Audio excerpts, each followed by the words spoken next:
சிவன் பெருமான் நம்மை சோதிப்பது ஏன்?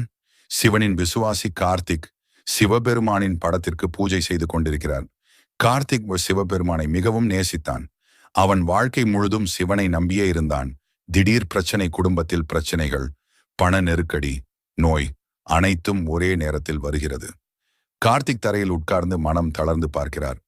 ஆனால் ஒரு நாள் அவன் வாழ்க்கை சோதனைகளால் நிரம்பியது. கார்த்திக், ஏன் சிவா என்னை இப்படி சோதிக்கிறாய்? சிவபெருமானின் தரிசனம் திரை முழுவதும் ஒளி பரவி சிவபெருமான் அவன் முன் தோன்றினார். மகனே, தங்கம் தீயில் சோதிக்கப்படும் போது அது இன்னும் விலை மதிப்பாகிறது.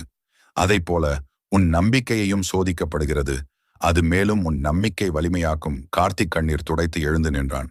அந்த உண்மை அறிந்த கார்த்திக் மீண்டும் நம்பிக்கையுடன் வாழ்க்கையை எதிர்கொண்டான். சிவபெருமான் திருவுருவம் ஓம் நமசிவாயா என்ற மந்திரமும் சோதிப்பதில்லை என்று அறிந்த பிறகு நம்மை உயர்த்தி